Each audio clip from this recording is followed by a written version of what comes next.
Minyak wangi yang alkohol ataupun yang tidak ada alkohol, orang pun bahas. Maka penjual-penjual minyak wangi pakat pelekat di minyak wangi dia tanpa alkohol. Kalingan kedai Cina, minyak wangi di kedai Cina ke apa-apa pun tulis tanpa alkohol supaya orang Islam beli. Adakah alkohol dalam minyak wangi? Memang tidak dibenarkan. Apa punca umat Islam kebanyakannya terkeliru tentang penggunaan alkohol dalam minyak wangi, sehingga ada yang kata tak boleh. Punca dia mai mana? Punca dia dalam kitab fiqh menyebut antara benda yang najis ialah arak. Benda najis dalam dunia ni banyak. Darah, taik orang, taik binatang, arak, air kencing, itu semua najis. Bermaksud kalau ada kat badan kita atau pakaian kita atau tempat semayang salah satu daripada benda-benda najis, maka tak sah ibadat kita. Itu asal dia.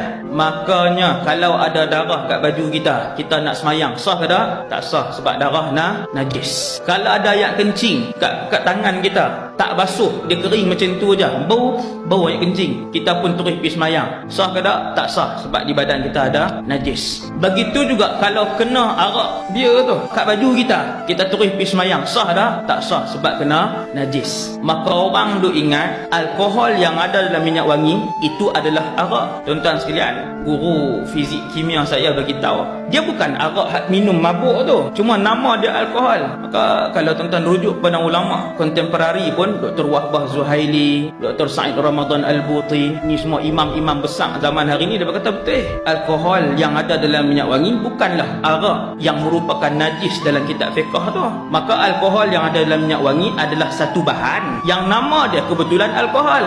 Dalam tu bahan biasa, bahan tu bahan biasa untuk mengekalkan wangi itu bagi lama. Tujuan alkohol tu dimasukkan dalam wangian, maka dia bukan najis. Maka kalau minyak wangi bersama alkohol boleh guna, dengan syarat alkohol tu bukanlah arak hak minuman memabukkan. Kerana yang najis itu adalah minuman memabukkan, tu yang najis. Kalau kena badan, kena pakaian kita, tak boleh buat semayang.